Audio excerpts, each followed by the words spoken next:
Okay, so I decided to do a little weekly recap. It was quite a tough week. Not a lot happened.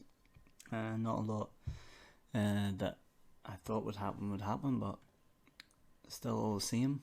We still produced positive results. Starting off with pound New Zealand.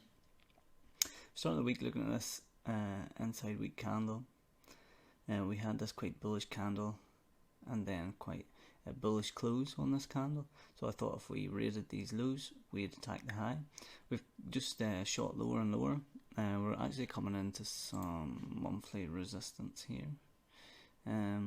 So higher time frame, we are coming into resistance. So if it does turn, little break in market structure or something along those lines. Let me just get this off. So didn't really show any signs of bullishness. Tried a little speculative long with not even half a position on. We were looking for a break in market structure, which would have been those highs. Never got attacked though. We never broke above, and then we have had no bullish structure. This big spike up is not a break in market structure. That's a raid on liquidity straight into these lows. And we've been breaking down. So if this thing does eventually start to turn, something along those lines, then we have a target in mind that will attract price. But as I say, didn't go our way. We had a plan, and price action didn't let us execute the plan, and we didn't lose any money. So except for this small little loss in here, but main position wise we were going to add here. So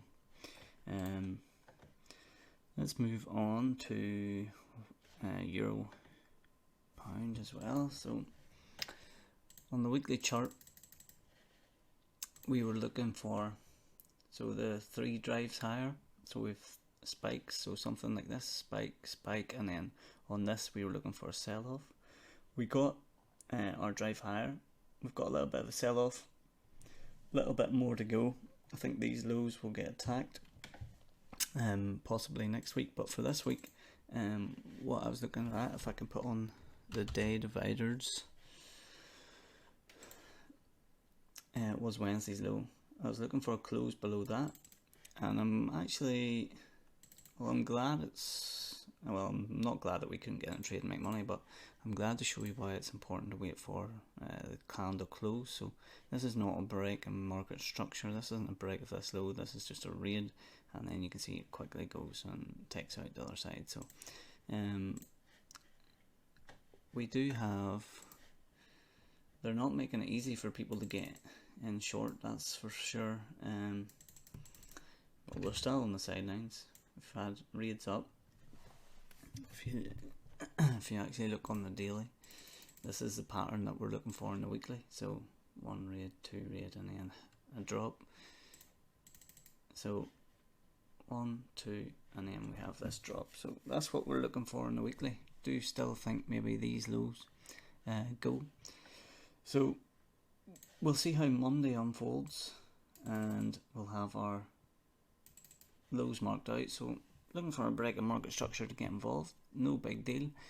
Plan still stays the same. Looking to sell instrument, just be patient, and let it come to you. Don't go chasing it. And then we got a little bit of a scalp off pound yen. If I can find you, there we go. So all based off the weekly chart. I was looking earlier in the week at these three spikes down.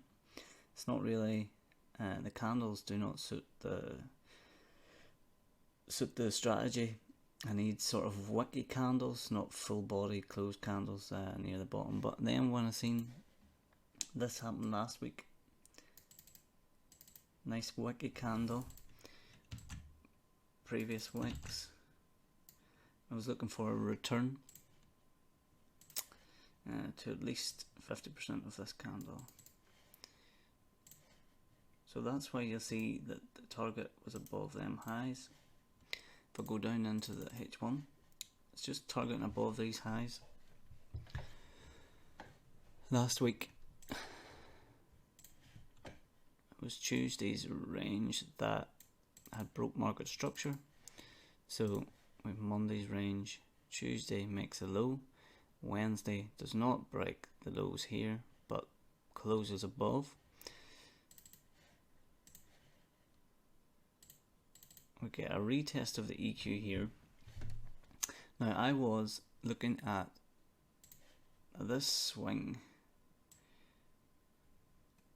as a break in market structure.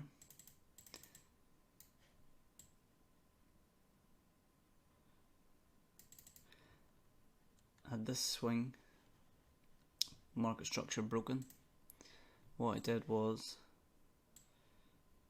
Tuesday's range again,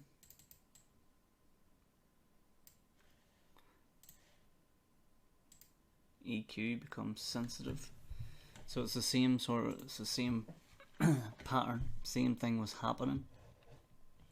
If you look here, Monday's range, Tuesday makes a low, Monday's range, Tuesday makes a low, Wednesday fails to break below, Wednesday fails to break below, break above, come down, hit the EQ and bounce. We come down, hit the EQ, bounce. That's what I was looking for. I was just looking for a break of these spiky highs, close above them, which we got, and then we got a favourable trade to the upside. Still think we'll hit this, stop below these lows.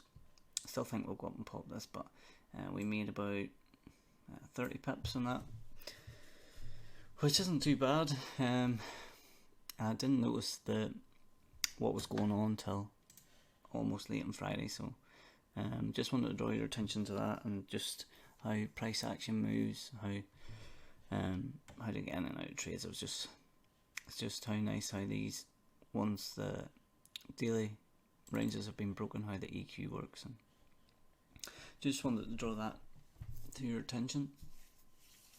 And that was a nice little trade. So overall, up in the week, continuing on from our good week last week, but we did have to be very patient this week, and I won't be forcing trades, and I won't be giving out trades just for the sake of it. I give out trades that I think are going to be profitable, and hopefully you appreciate that I'm not just throwing out trades for the sake of throwing out trades. I want people to learn stuff, learn patience of trading, learn the patterns, and yeah, just generally want this to be worth people's time. So thanks again, hope you have a good weekend, and maybe we'll get some more trades next week, so take care.